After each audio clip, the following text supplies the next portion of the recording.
we don't tell people early enough in schools about the career opportunities that are open to them and how they can move into those industries and what exciting opportunities there are in those industries.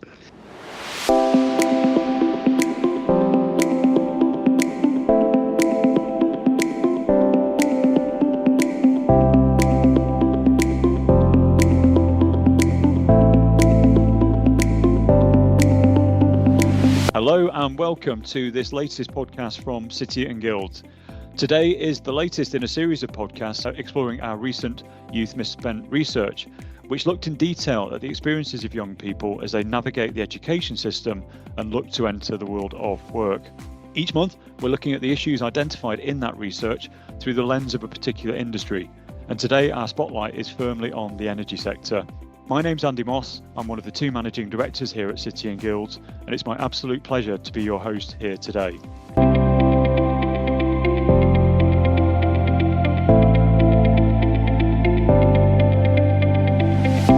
As I say, today we'll be discussing all things energy, a hugely vibrant sector that we know is experiencing rapid, large-scale change. As economies around the world start to wean themselves off fossil fuels and drive to a more sustainable, cleaner future, something that's so important for all of us listening here today. These major shifts will undoubtedly lead to challenges, but they're also creating fantastic opportunities for people young and old, actually, when it comes to securing well-paid, sustainable and accessible careers. But despite these opportunities, the energy sector continues to struggle with massive skills shortages and with certain groups of young people particularly hesitant to enter this part of our economy. Putting this together, it means there is an urgent need to highlight the fantastic opportunities energy can offer to people from all walks of life. And that's why I'm so delighted to be joined today by our panel of distinguished guests to discuss the future of the energy sector and what steps individuals, employers, government and educators can take to attract a growing and diverse group of young people into the sector. So now, if I could start by asking our guests for today's podcast to please just take a moment to introduce themselves. So Grace, why don't I come to you first? Hi Andy, so first thank you for having me on this. I'm really excited about it. So my name is Grace McQuickard and I work for JF Nuclear. I am currently the senior electrical technician there, and in a nutshell, I am an electrical engineer who builds control panels, and it's mainly to control robotics that clean up nuclear waste. Fantastic. Welcome, Grace. Thanks for being here. Mark, can I come to you next? Mark Wilkins. Yeah, thank you, Andy. I'm Mark Wilkins, Technology and Training Director with Valent Group in the UK and Ireland. Valent are a manufacturer of heat pumps and low carbon home heating solutions. We're a manufacturer as well of fossil fuel, natural gas and LPG boilers, and are actively developing hydrogen heating solutions for the home use. I cover a range of parts of the business, including product management and looking after the portfolio, sustainability and environmental topics, and probably most relevant for today's discussion, operational management of our customer technical training delivery team. I've been in the industry for 40 years this month. I started as an apprentice service engineer with British Gas, so I've come up through the apprentice route and really have had a great career from there. Fantastic. Thanks, Mark. Thanks for being here. And then David, could I come to you? Thanks, Andy. I'm David Nash. I am Director of Strategy and Policy at the ECITB. That's the Engineering Construction Industry Training Board. We are an arm's length government body, a non-departmental public body sponsored by the Department for Education. We have a remit in England, Scotland and Wales to deliver skills and training solutions for the engineering construction industry. And by that I mean companies working in the supply chain of process engineering, so critical national infrastructure, and those companies span everything in the energy sector, from upstream oil and gas, nuclear, renewables, right through to other big industry sectors like waste, steel and cement. And delighted to be here today. Fantastic. Well, David, Mark, Grace, huge thanks. And I think just through those introductions, we get a sense of the great range of experience that we have represented on our panel here today, and also the amazing wealth of opportunities and careers that this sector really does offer. Fantastic career prospects. And yet, as I said in the introduction, an area I'd like to just start with, we do seem to have this quite stark mismatch between these great opportunities that the sector offers, and yet quite significant skills shortages and particularly this ability to attract a diverse young set of entrants into the sector.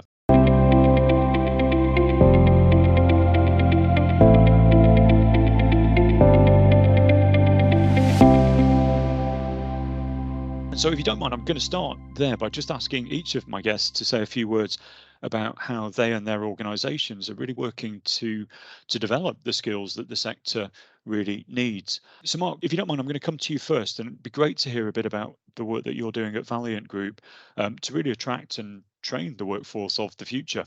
Yeah, Andy, let me start probably by explaining a little bit of context. Yes, we have a workforce. We have sales and marketing organisation in the UK. We have service backup and support for the products. And we have a factory in Belper, which produces the boilers and the heat pumps. So there is a direct workforce. But we work also in a three-tier supply chain approach towards the end user customer, the householder. In that instance, we work with the builders merchant network, we work with the installers, and we support the customers to get the product from factory into their homes.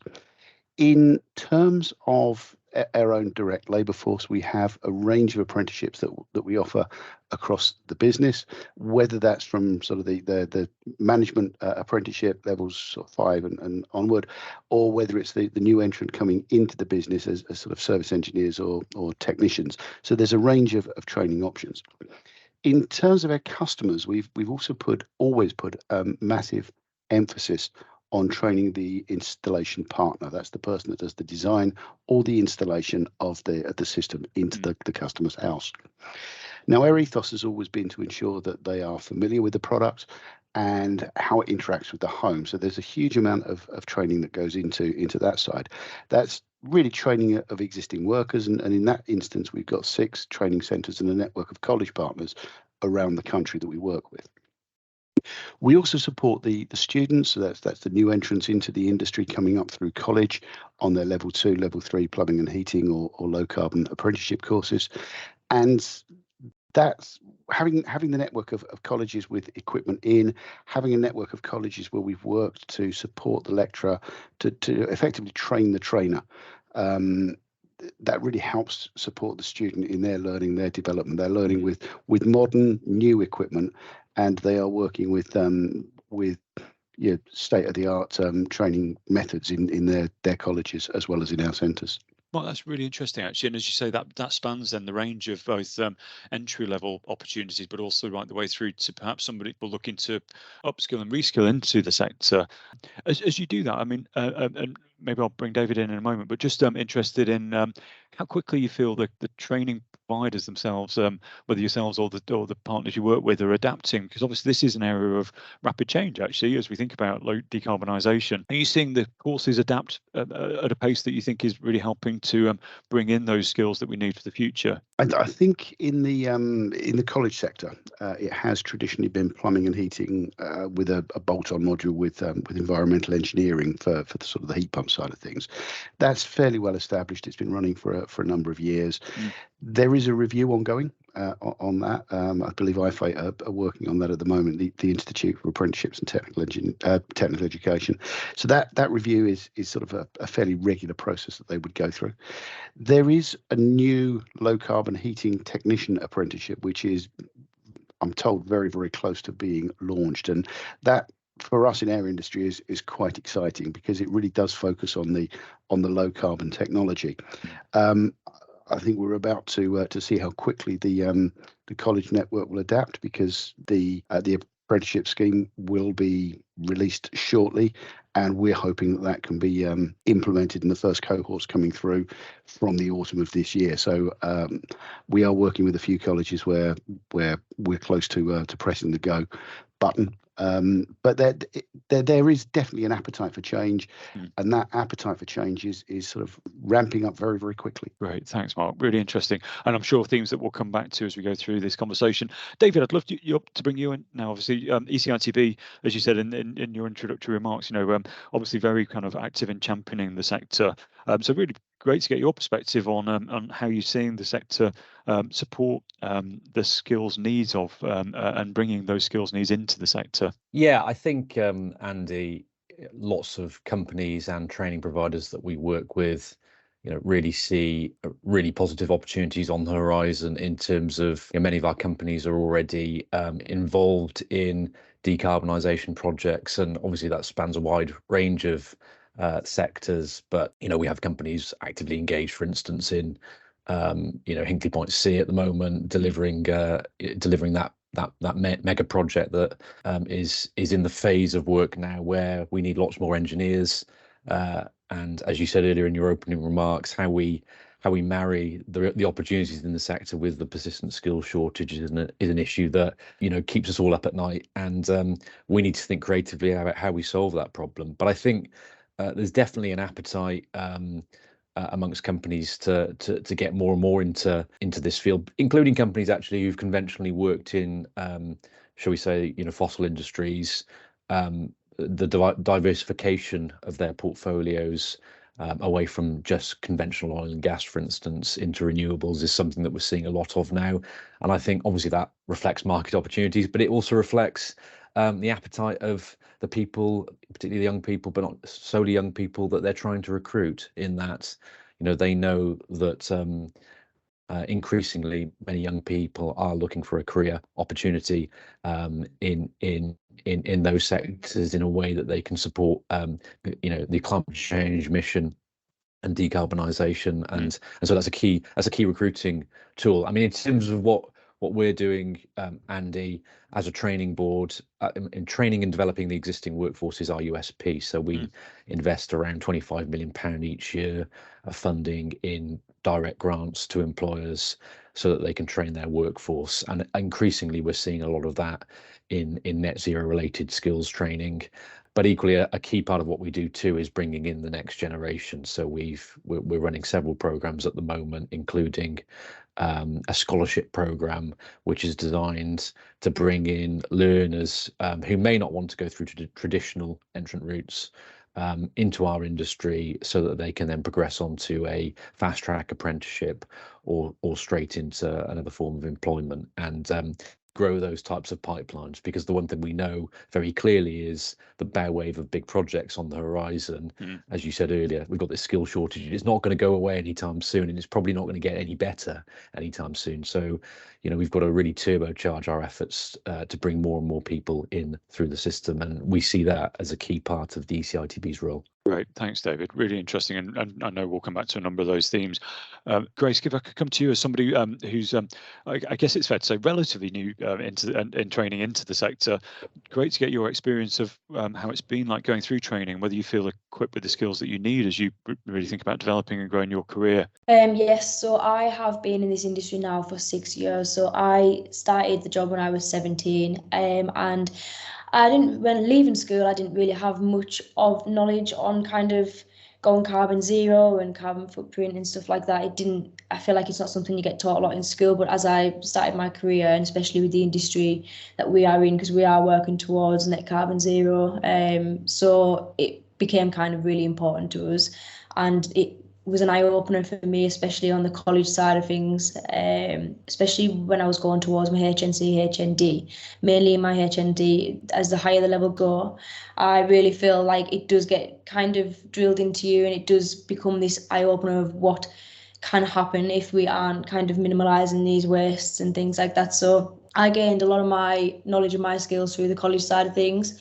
But I think with work side of things, because obviously we are working towards a net carbon zero by 2050, and we are decreasing that by 16% over the next 5 years. So that's in 2027, which is obviously going to bring our net zero date forward, which is great. So that working with projects that I am dealing with every single day, that gets drilled into us. So what we are doing is we are building these projects using like sustainable materials, and we are building things to what we need and kind of know more. So how it's going to work perfectly for us with the materials that we need to obviously minimise the waste there, and kind of use renewable materials for any jobs that it can be used in. And I feel like that kind of things is what's taught me, and I've gained my skills from that. So I feel like within my role, because it's quite a hands-on role and I'm building things every day, I've kind of gained the mindset now to think around things. So instead of being like, oh, let's do this and do this new way and buy these new things, it's kind of me and my apprentices and our team now are thinking, well, how can we do this with the things we've got to kind of minimize the waste and things. So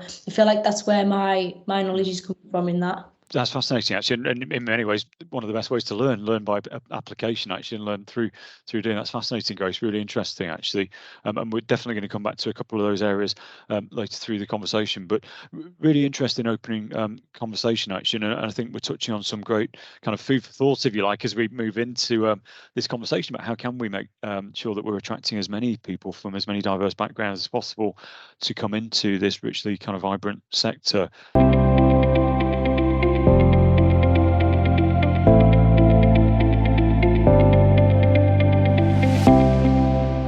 And I guess if you don't mind, I'm going to turn my attention and drill down into that question a bit more. Actually, something I mentioned in the introduction that we do know, and we have to be honest about this, we know that the energy sector has struggled in terms of diversity in the workforce. And certainly what we found through our Youth Misspent research was that there was this very clear divide between men and women, actually. So I think around 40% of men said they would be interested in a career in the energy sector, but less than 1 in 5 women said the same, actually. So just 17% of women saying that they were interested in the sector. And given that we know that that's already a trend that's in the kind of sector, if you like, in terms of male-female splits, I guess the key question is how can we start to address this issue, and how can we start to create more diverse pathways? And so, Grace, do you mind if I come to you first on this one? Because it'd be great to get your perspective as somebody coming into the energy industry as a woman, and whether you faced any particular challenges, and whether you felt there were any particular barriers or challenges for you in that respect, and how you overcame those, or how you think we can overcome those if they do exist.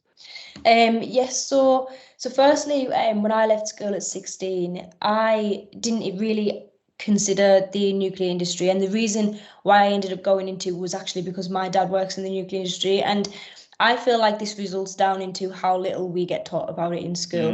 And it's all about, I think you do some kind of tech cert and a little bit of engineering in school, but it does not teach you about the job opportunities that are out there. And the only reason why I wanted to become an electrical engineer was because of my brother. So the electrical side's from him, and then the nuclear side's from my dad. And I was really close to my dad, so he was saying to me, oh, how great his job was and stuff. And that's why I decided. But other than that, there was no real push for me to go into that. And then it was only obviously once I joined the industry, how little, there is women in there. And I've been in my company for 6 years now, and obviously being part of the operations team and the rig hall staff, I am still the only woman there in 6 years. And I do feel like it is changing, and it is a slow change, and it's something that we all are trying to work towards. And I've been doing kind of a lot of panel talks and stuff lately, but I actually host a work experience when they come to JF Nuclear, and it's been really nice because I feel like in the past 12 months there has been a lot more girls come, and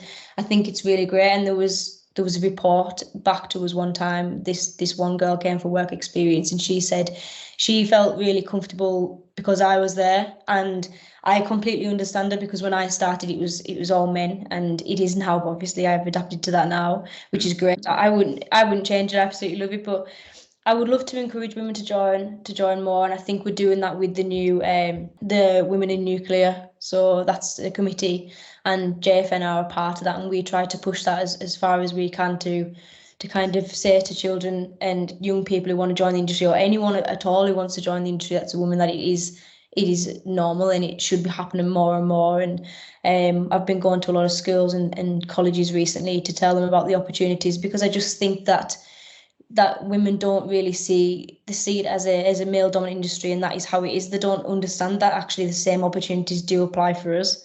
And I do think one of the challenges starting out in this is you've kind of, if you're a male going in the industry, you're expected to do everything, which is the same as everyone. But I think if you're a woman, especially me being on the hands-on sector, it's quite a kind of place to be in, and being such a small girl at that as well. I feel like you've got to gain the respect almost to prove that you can do the same as what a man can do. Do you know what I mean? That was one of my challenges that I first faced, but I personally think it only draws more motivation and makes you work harder. So I don't mind it as much. But yeah, that was definitely one of the challenges that I faced. Really fascinating, Grace. And as you say, I think how we celebrate careers into schools and advise into schools, and then that power of positive role models. Actually, you're a fantastic role model, doing an amazing job then of championing. Because I think it's so important for young people to see every background can succeed in a sector. So that's brilliant, actually, as how you are both shining a spotlight on those challenges, but also helping us break through them, which is brilliant.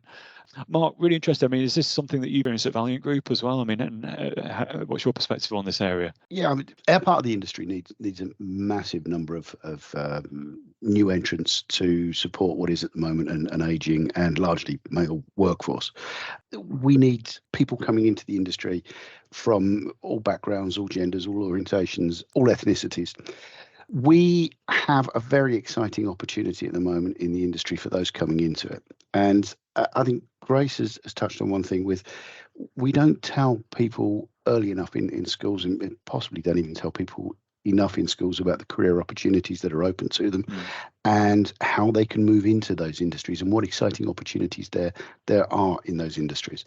We have started reaching out to colleges. We've started reaching out indeed to secondary schools as an organisation to really promote those opportunities and the career path that you have. There is a great career opportunity here in our part of the sector for very well paid jobs which have fantastic career opportunities. So it's something I would encourage any young person to think about as they go through their school career, as they go into college. And as I say, it's something we are actively promoting. In terms of the diversity question, I think as an industry, we've always struggled. It was alluded to earlier on. We have struggled to get people into the industry from different backgrounds. I really don't know the cause of that, other than I think the industry or the part of the industry that we work in, largely associated to sort of plumbing and heating side. Maybe there's a perception that it's a bit of a boring industry. It's not one of the more attractive industries. It's not one of the first to mind industries that people would think of. Although, as I say, lots of great, exciting opportunities at the moment that really should overcome that stereotype. Really helpful, Mark. Thank you. Maybe just drawing David in, you mentioned in the earlier part of the conversation about the work that ECITB is doing in this space. Love to learn a bit more about how you're thinking about this, how you can create different pathways in for people from all forms of background. Yeah, and just going back to Grace's point, absolutely agree. And I'm aware of some of the work that Grace is doing through obviously our links with the nuclear industry, and it's really inspiring, and we need more of it. And I was just going to throw in there's that famous quote from Marian Wright Edelman, who's an American children's rights activist, and she said, "You can't be what you can't see." Yeah. And this is absolutely vital. So getting more visible role models, people like Grace, out there talking to young people in schools, in different community groups, showing that there is a way into the industry and you can thrive in these industries. And we need more of those people in visible positions, both at leadership level, but across the different levels of the organization, to really demonstrate to people that you can do this. I think your research is really interesting, Andy, and I think we're doing a bit of research at the moment, which we'll be publishing later in the year, looking at the careers motivations of people who have already joined the industry, why they did it, how they got there, and also those that for them it's not on their radar at all. And I think it's really important to continually test those assumptions that we have and really build up that evidence base in order to really drive forward solutions. It was really interesting what Grace said about obviously her way into the industry, and we see that the family links, family members who've been in the industry, it's so common, and that's a really good thing.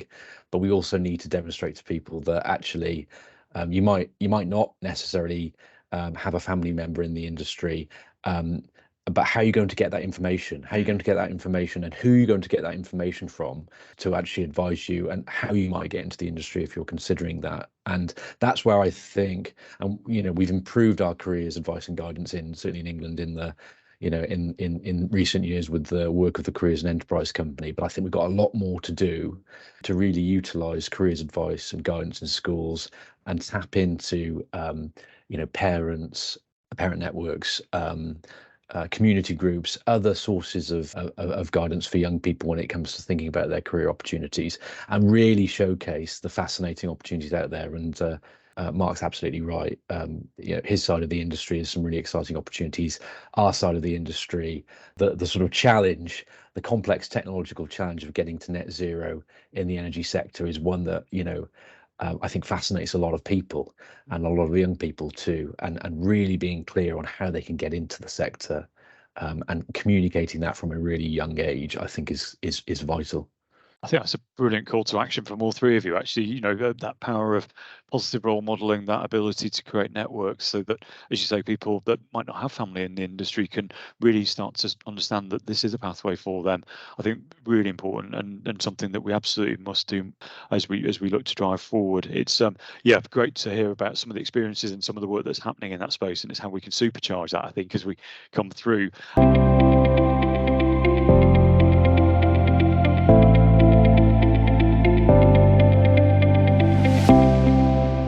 And then, do you mind if I pick up on, it's probably a linked theme actually, but something that I think you've all touched on actually. Mark, certainly I heard that in what you were just saying. For somebody like myself who's not part of the energy sector, it feels like an incredibly exciting place to be. I've got to be honest, as we think about how important for all of us sustainability is. I was reading a World Skills UK report recently where I think it was almost 60% of young people were saying they're absolutely inspired to pursue a career that supports sustainability and a greener future, because it matters deeply to them. And yet we still seem to have this kind of maybe apparent sense that it's not a place where you can have a really, really exciting career and you can really take positive action and really drive through. So I'd love to get your thoughts on how we can do more of that. Is enough happening in that space really, and how we can really start to celebrate the rich variety of careers that the sector operates. I don't know who'd like to go first on that, but just want to drill down into that a bit more. Yeah, I mean, absolutely. There's so much going on already. I think one of the key selling points too is we're not, as an industry, we're not looking for, just certain occupations. We're after a whole skill set. We're not, ECITB, I am personally in the business of trying to get more engineers into our industry, from craft level to technicians, and right up the sort of the engineering spectrum to chartered engineer status. But actually, it's not just engineers we need for to delivering net zero in the energy system. Increasingly our energy system is going to be interconnected. It's going to be complex. We need problem solvers, both engineers and non-engineers, who can approach these problems with new ideas. And we're going to need a lot more people skilled in sort of digital skills, a lot more data analysts, using big data to really drive delivery of complex energy systems right through the sort of project value chain. And so being able to communicate that doesn't matter really what career opportunity or what subjects you might want to take in school, as long as you're able to keep your options open, an energy sector opportunity is definitely there for you. And so for me, it's about communicating that this is a sector for everyone, no matter what profession. But clearly, as I said, we want to see more engineers coming through too. Absolutely brilliant. Mark, great to get your perspective on this area as well. Do you think we're doing enough? Can we do more in celebrating the richness of the careers in the sector? I think we can definitely do more to celebrate that. And for me, as I said in the answer to the earlier question, I think we have to do more to drive the message at schools.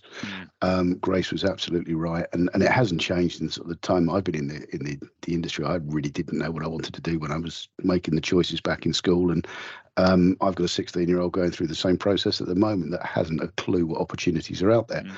So driving those messages at school early on, explaining the sort of the career options, that's got to be something between education and industry. So we've got to go into schools. And I think industry often forget that education system isn't a standalone part of society. It's integrated into everything we do. And if we need skills, we need to talk with the education system. We need to promote the opportunities that gives. So it's very much a two-way thing.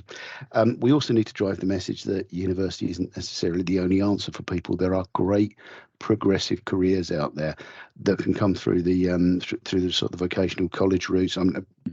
Really great to hear Grace has come through the HND route, and not necessarily going straight into a degree in some subject or another, but that route into more the technician side of things, absolutely, we need engineers. Yes, we do need people from uni, but equally we need technicians. We need people to do the work as well, and that's a slightly different route. We've got T levels, we've got other forms of vocational qualification, and it's really promoting the choices. And David's just said, keeping your choices open. Absolutely. And Grace, I think you were going to come in there. Yes, I just want to say, Mark, I absolutely agree. Just to touch on the thing, what you're saying about the university and things. When I've been doing a lot of like school visits and talks lately, I've been kind of trying to say that because for example, my younger sister, is so intelligent, she's so smart, and she's just turned 13 years old. You wouldn't think it, mind, you'd think she'd be about 16, but so she's so clever, so she just sees like university and qualifications, and I'm like, yes, I absolutely agree, but the way that I've done it is I've obviously left school and I've went straight into education, and I've just done it in stages. So I'm starting my degree in September, but so in 2 years' time, I'm going to have a full degree, but I'm also going to have 7 to 8 years experience behind me, and you're getting them same qualifications, but also the knowledge and the skills that I'm getting, obviously coming in at a role of obviously being just a hands-on craft and stuff, and now I'm up to like the senior technician role, and I've done all that, and I'm getting my degree at the same time. So I'm kind of trying to emphasize that on the young people nowadays. And JF Nuclear, where I am currently, so we are starting a campaign. So this is in the works, and it's a get into nuclear type of campaign, and this is obviously going to go out to schools, and all supply chain members can input this.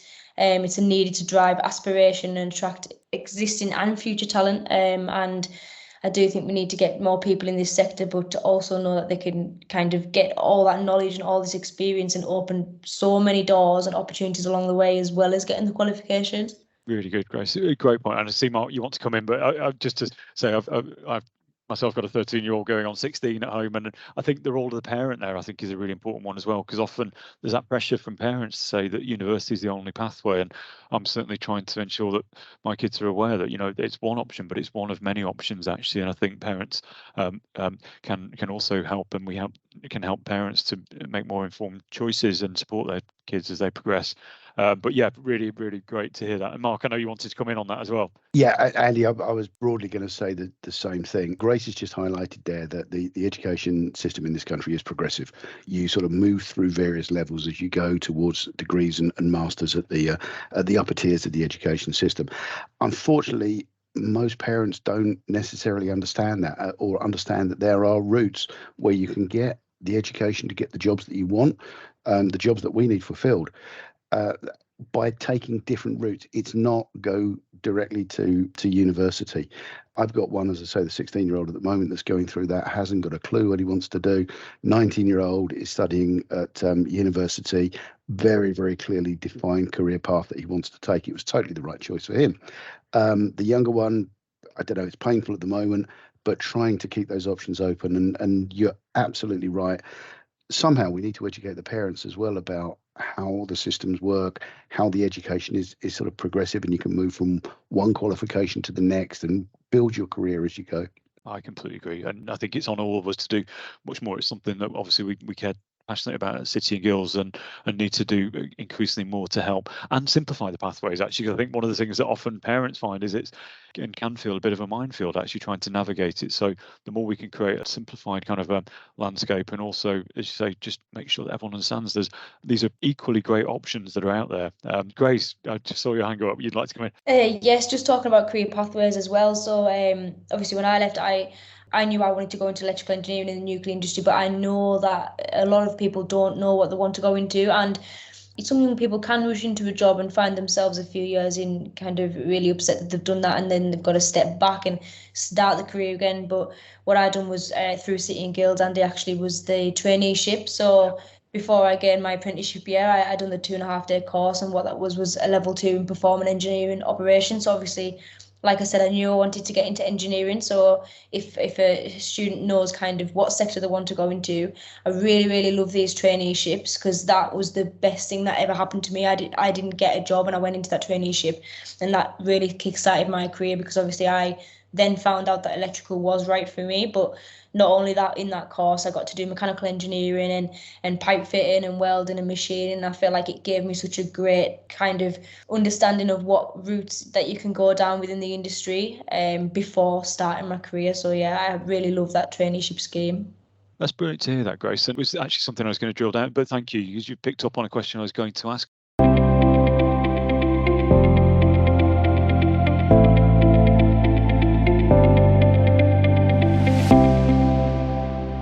Again, one of the things that came through in our research was that young people obviously are looking for a number of things from their careers, as they think about moving into work and through work, and that ability to both find new ways to enter, but also to continue to gain qualifications, to continue to develop and progress, I think is something that really comes out loud and clear. And Grace, really interested in your perspective on that. I think you've already in many ways showcased that is something that is absolutely there, that ability to work and go back into training through the work you're just about to start.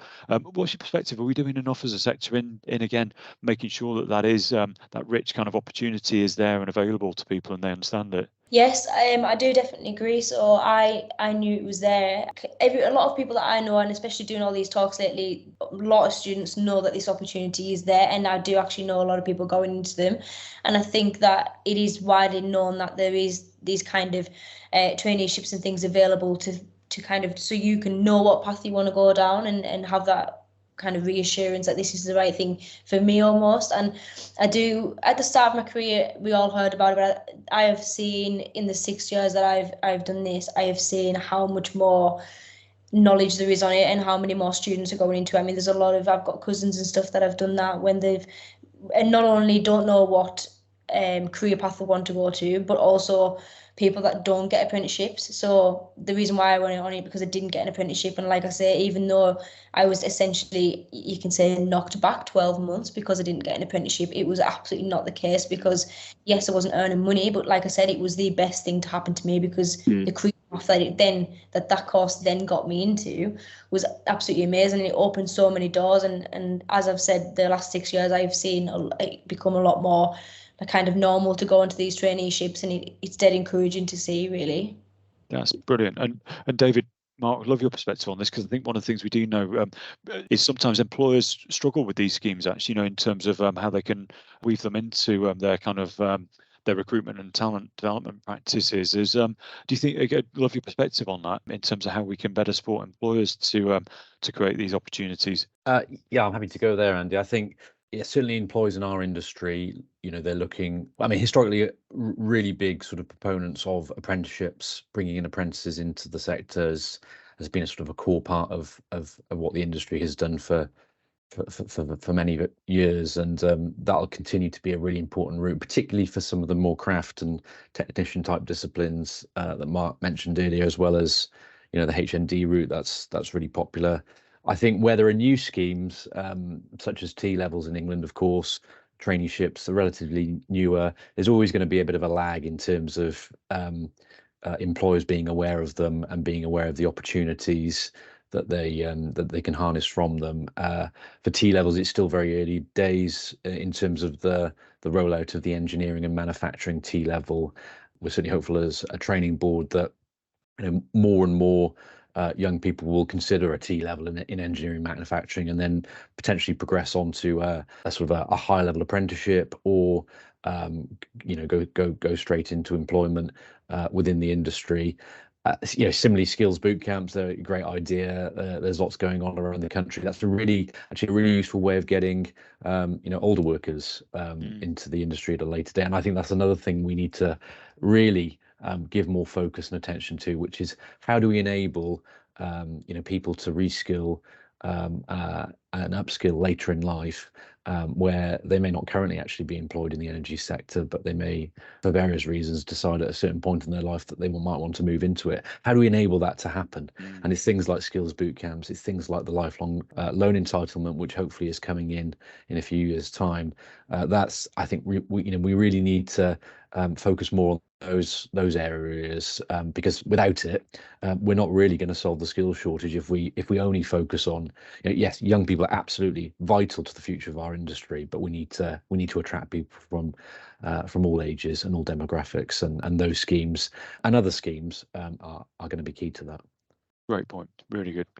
Mark, I can see you want to come in. First of all, to support David's comments about boot camps and the whole lifelong learning approach for those wanting to change careers later on or reskill, they're essential part of the whole system and process for giving us the skills we need and the people into the industries we need.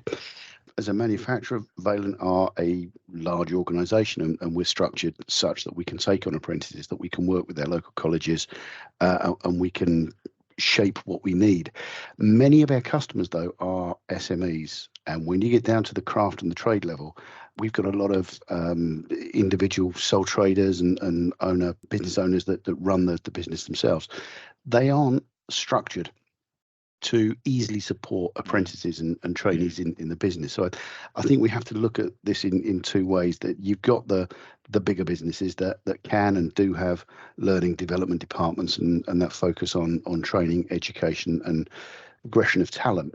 But we've also got a whole range of SMEs and sole traders out there that we really need to think about, and we really need to support in some way. And it's almost a seismic shift in how we approach the trades and sort of, in inverted commas, the traditional trades, where you've got more of the SMEs and sort of business owners running their own organisations.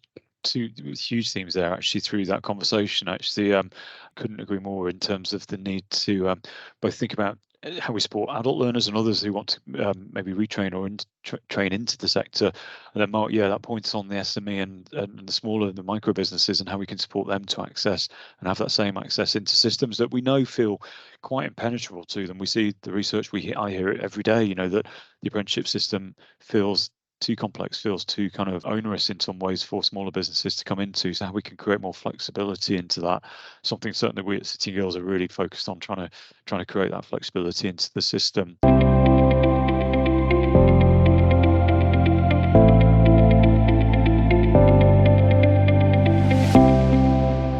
Gosh, I could talk forever. Actually, this is just absolutely brilliant conversation, and yet I'm afraid we are coming towards the end of today's podcast. But before we finish, if you don't mind, I'm just going to ask what we call our magic wand question, which sort of is what it says on the tin. Actually, it's really from each of you. I'd love your view in a couple of sentences. That if you had a magic wand, what's the one thing that you think would help employees to develop the skills that support the transition of this sector to a greener future? So I'm going to, David, go to you first. You've got the magic wand in your hand. Brilliant. It feels very powerful, Andy. Thanks. For me, it's quite simple. I alluded to it earlier, which is, I think we need to move towards a model where, young people, I suppose, study a broader range of subjects for longer, so they don't rule themselves out of opportunities and career paths like engineering by making overly restrictive subject choices, at sort of GCSE stage. And in addition to that, and I alluded to it earlier, making it easier for people later in life to join engineering through retraining. Brilliant. Thanks, David. Mark, can I come to you next? Yeah, I think for me it's to really drive the message that university isn't the only choice. As David rightly said there, keep your options open. There are many opportunities and career paths that are open to people to give fulfilling, well-paid careers that can develop over time. And I think the second would be to look at the system and find out clever ways that we can support smaller enterprises to take on the raw talent that they need, and how we can support their growth and development in the smaller businesses. Brilliant. Thanks, Mark. And Grace, the final word to yourself. Yes, so I absolutely agree with both Mark and David. I was going to say a very similar thing, but just to touch on them both, I do think that initially we do need taught more in school. I think it needs stressed more, and we need to know about the opportunities before we even leave there. But starting in a career path, I agree on being able to expand your knowledge and your skills through the job role that you're going into, rather than just seeing one straight tunnel, one straight route. That is what you're doing. I feel like that we need more of a wider range of a role where we can go into different things and we can learn different things, and making those opportunities possible. Fantastic. Well, let me finish with a massive thanks to all of today's guests, to David, to Mark, to Grace. It's been an absolutely fascinating conversation. You've been a brilliant panel. I hope our listeners have enjoyed this as much as I have. Actually, it's been fascinating to hear your insights And I think what's come across loud and clear is that energy as a sector really does and continues to offer incredible opportunities for people from all backgrounds, young, old, from all different backgrounds.